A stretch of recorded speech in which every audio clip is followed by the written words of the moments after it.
So thank you very much, Panos, for agreeing to join me this afternoon. So Panos is joining me live from London. I'm sitting here in Eswatini in Africa. So this is so great that we're able to connect like this. And Panos, you're working with London Mission. West London Mission. WLM. West London Mission. Yeah. Okay, thank you. And I came across you guys on Instagram. I've been following you for a while, and what you guys are doing just really intrigued me. And I love the stories that are coming out from there. So that's why I actually wanted to have an opportunity just to find out from you what's been going on over the last few months. So thank you. So thank you. So if we just sort of go back a little bit, West London Mission, how did it start? What was the driving force behind it? What was the mission originally? Yeah, so we already count more than 130 years operation, actually. The West London Mission, WLM, was established in 1887 in London as part of a new initiative within Methodism, the mission movement, which combined evangelism with radical social action. So it's like faith combined with action, not just worshipping. And the driving force behind WLM, West London Mission, was the Reverend Hugh Price Hughes. Hostels and homes were run for unmarried mothers and their babies, ex-offenders, those on bail, elderly people, or recovering alcoholics at the time. All these pioneering projects in advance of the general public provision, that is, as we see it and as we can find it today. Professional social work of high standard, alongside, as I said, a worshiping center and strong Christian motivation are, I could say, WLM's principles that continue today in our services as well. I love that. So you're still continuing as a Christian organization and it's faith in action. Exactly. And that's actually quite nice because that resonates very well with How Bright Can We Shine, because that's kind of how we see ourselves. So, and I didn't know that about you, so that's really nice to find that connection. So, as you're saying, your mission today, has it changed over the years, or is it pretty much what it always has been? It has changed because a little bit, because times change, but the core of the mission remains unchanged. Obviously, our mission, our major cause, is to empower people affected by homelessness, poverty, and trauma, to make positive changes in their lives and to live fulfilling lives. And we do this by running a number of services across London at the moment, 6 in total. So yeah, we run a service providing low cost or sometimes free for people who are struggling, financially, for low cost individual counseling and group psychotherapy service. We also run a 24-hour residential CQC, which stands for Care Quality Commission registered care home for men with addiction to alcohol. We have 27 rooms there. We also run a 24-hour service with capacity to house 20 residents who are ex-offenders leaving prison, and we help them to make the best possible transition back to the society. This project particularly is partly funded by the Ministry of Justice, so we have a professional help from them as well. We also run an ex-military supported housing service, which provides accommodation and ongoing support for men and women who have served in the British military. We also run a service offering one-to-one support to street homeless people and rough sleepers. And last but not least, our 6th service is about a community hub in Kennington Lambeth, providing financial resilience courses and digital inclusion workshops to the local community, as well as affordable shared accommodation to key workers and space hire for small businesses and startups. Goodness me, that is just amazing. So, I mean, I just love this. You just blew me out the water, do you know that? Because as I said, you kind of, following you on Instagram, you get a flavor of what you're doing. But in my head, and I'm sure a lot of us, you just think sort of homelessness. and then all of a sudden it's like, wow, you guys have really been able to put your roots down deep. Yeah, it's not just one thing. It's several things that can lead you to this, and we're trying to act as a safety net, if you like, and catch people before they they fall into this homelessness thing. Yeah, that's what we're trying to do, actually. Yeah. I love that. Yeah.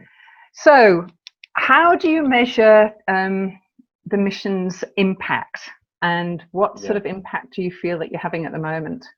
Yeah, so we measure our impact using a specialized software called Inform. Through that software, we can check in real time, all our cases, all our service users, their history, their progress, all the actions we make in regards with every individual we assist, in regards with their well-being. Around spring, we gather all that data and put them into our published year impact report, which is I'm responsible for every every March or April. It is published, which is uploaded as well on WLM's website, and is available for anyone to download it and see everything we do every year. So at the moment, we have our Center for Homeless People closed, following the government's directives on night shelters, because our Center for Homeless People for the last year was a night shelter, giving a place for people and rough sleepers to spend the night and be away from the cold and the low temperatures. So unfortunately we had to close it, obviously, because we had this direction from the government, but we're planning to reopen it very soon, and it is going to be an appointment-based approach. We will be accepting people, but on one-to-one basis, just to keep everyone safe, and following the protocols, of course. Our care home for men addicted to alcohol is also full, and the same goes for the hostel for ex-offenders and the ex-military supported housing. All of them are business as usual. As I've said before, just before you start recording, it's our services, our 24-hour services that cannot close in any case. So we have 24-hour staff there, and we're doing all our best to keep everyone safe and COVID-free over there. And regarding the counseling service, we currently have, I was talking with the service manager before our call, we currently have 130 people receiving counseling and psychotherapy support from us. Wow. Yeah, and it's about 2 weeks now. We have reopened the public access community hub in Kennington, I mentioned before, and we started offering free budgeting sessions for local residents, because we understand that COVID has a very negative financial impact to people as well. Yeah, that is just amazing. I know, credit obviously is such a huge thing in the UK, and I'm saying in the UK because over here we still use notes and coins more often than not. But I can imagine the impact that must be having. So it's actually really good to hear that you're kind of setting out at a grassroots level, or you're preempting what might be to come. The need for services, for WLM services, was already high before COVID, but now things are, a bit out of control on mental health basis, on financial basis. So whatever we can do, we do it. Panos, can I ask as well, do you act in any sort of advisory capacity? So, for example, if somebody was wanting to do run a similar sort of program to what you're offering, do you sort of give advice to anybody who's wanting to do that? Or that's a good question. I'm not aware of it, but I can certainly raise that with our senior management team, because that would be a very good way forward. Or to see, someone to replicate what we do in other regions, or absolutely. Exactly. That's actually one of the things that we try to do on How Bright Can We Shine, is to have existing projects that people can come into, and they can see, okay, they can get advice, they can see, okay, this is how we did it. And you can kind of, as you say, replicate what's been done, because that's a really good way then to spread the message, because obviously you guys can't do everything. But that might be a really Exactly. good way to pass on what you're doing. Absolutely, yeah. Copy success. This is obviously, yeah, Exactly. the most, yeah, absolutely, absolutely. Okay, so I, we'll I, chat a little bit more about that one later. yeah, I'll look into that for you actually, because it's a very good idea. Okay, thank you, Panos.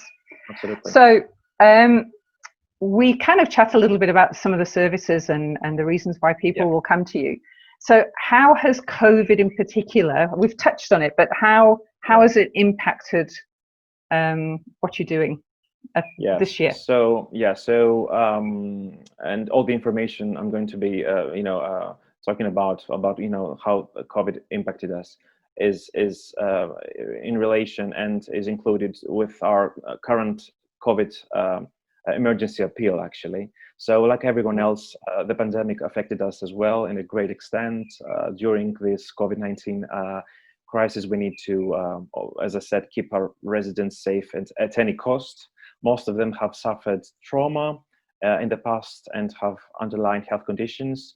I mean, we can see that on a high extent into our care home with men managing the addiction to alcohol. So we have some instances there where people are find it difficult to self-isolate because obviously they don't understand most of the times what's happening at all. Yeah. We have people with serious mental health issues. So as I said, it's a bit challenging. It's a bit tricky situation to manage. So we are currently facing a triple blow of reduced income, increased costs, and very vulnerable residents. Because as you can understand, for the last almost 5 months, we can't take any new residents into our sites, our buildings, because we need to ensure the safety of the already existing staff and residents. So this has a financial impact on us as well. But we continuously remain vigilant and stick with the plan to protect the health and well-being of everyone in our buildings, both members of staff and residents, ensuring that we limit all the unnecessary access to our services and stop the spread of COVID. And of course, we're constantly undertaking deep cleans, and that's something that takes a lot of time and money, if you ask me, because we always need to be aware of, wash hands, make deep cleans of every surface. Yeah, it's a bit crazy, but we need to faithfully follow all this kind of stuff that the government and the World Organization of Health, I was just going to say, have you had any sort of external help? Obviously, you've probably been relying on donors, but have you had any sort of extra help from government or health organizations or anything over this period? No, not at all. Not at all. I mean, Wow. we had some help only by our commissioners. I mean, just like I said before, by the Ministry of Justice, that is partly funding one of our projects. But no, for the rest of our buildings and services, we had to sort out things for ourselves. Yeah. Wow. Yeah. That's a tough one. It is. It is. So It is. personally, how long have you actually been working with West London Missions, Panos, on a personal level? Yeah, I've joined WLM. Sorry, on April 2018. So it was like it's more than 2 years actually now. Okay, and what was your personal driver? What sort of drew you to them in the first place, and what keeps you there? Yeah. Well, I was always interested in volunteering and offering back to community with my work, because I work in the marketing and comms sector for more than 15 years actually. Wow. Yeah, and my bachelor's degree and my master's degree are both related with comms, PR, and marketing. So for me to be working for a charity that helps people and utilizing my all my training, all my work experience, it's like heaven to me. It's a gift for me.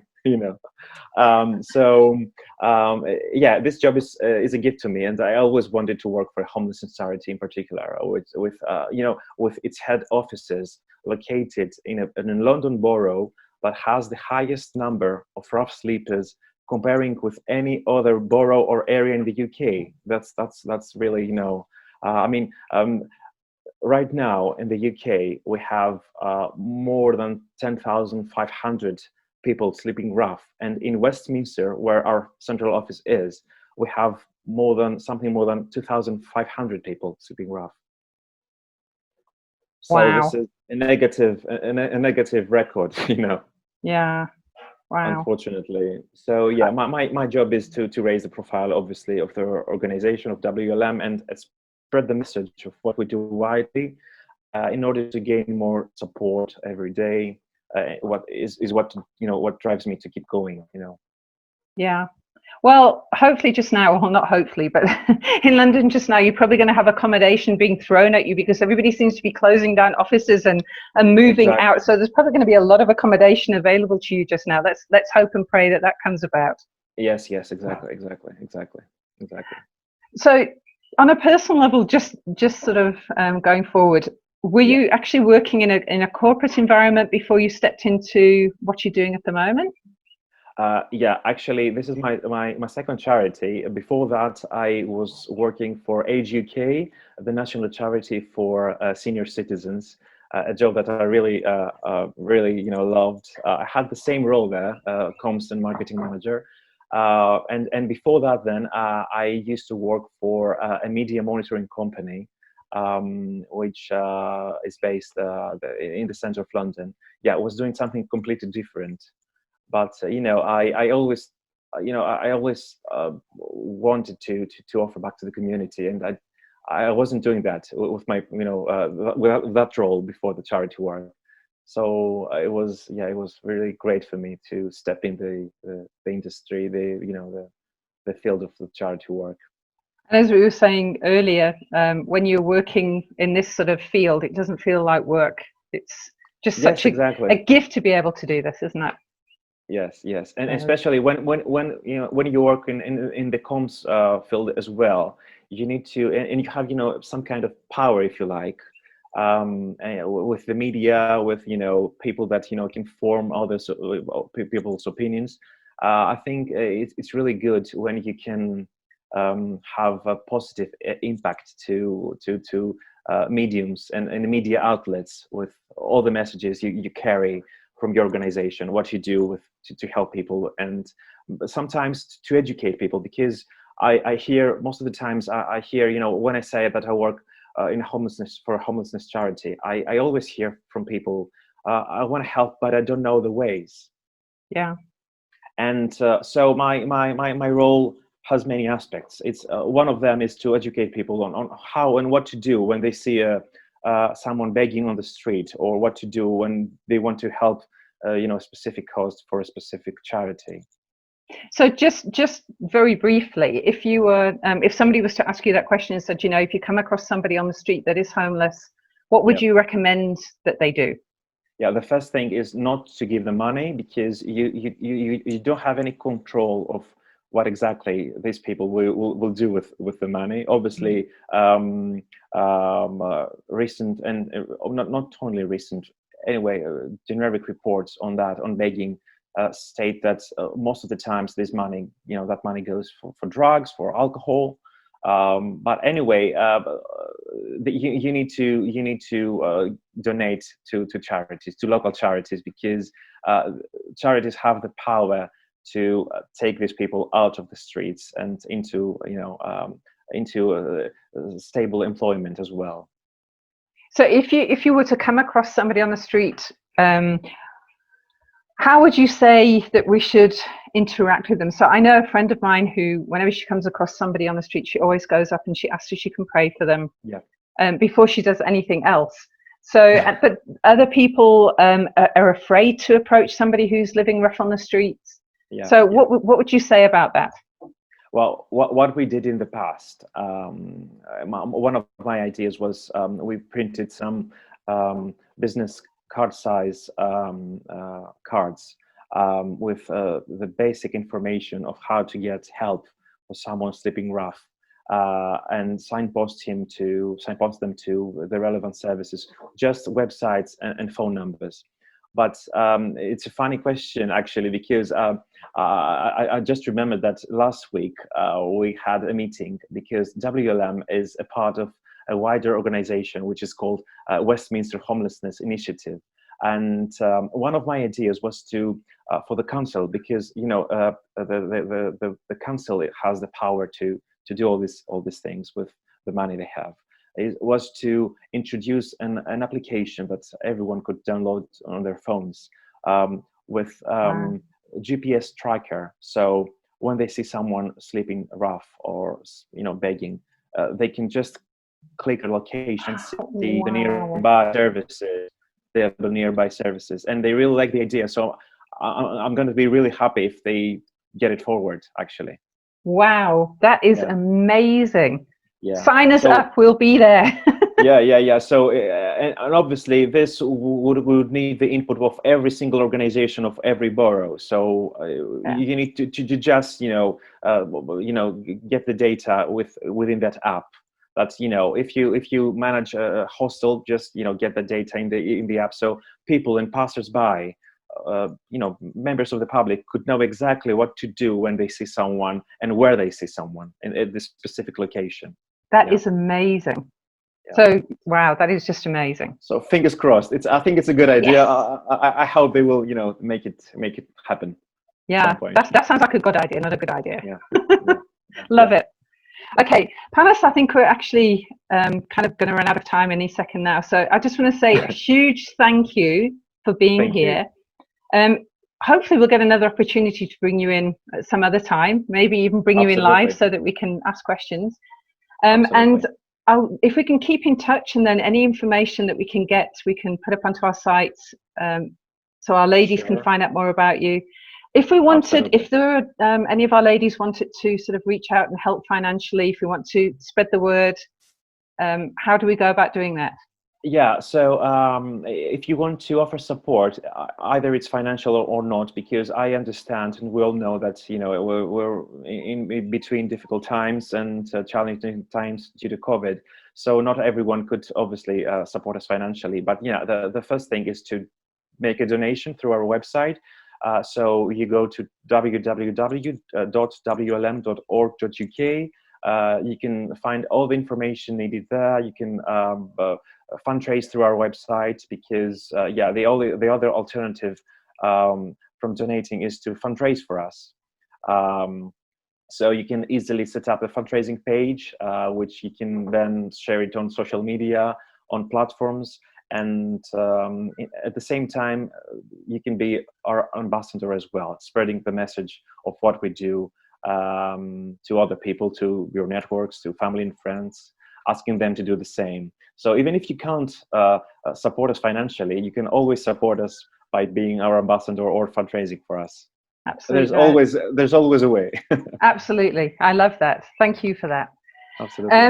And Panos, we will, as I said, I'll keep in touch with you if we can get some information. Sure. We would love to see you on the Shine site, even if it's just to give information so that we can be better equipped. So we'll talk more about that. Absolutely. Thank you so much for having me, Karen. Okay. Thank you so much, Panos. Thank you. Cheers. Okay. Have a good day. You too.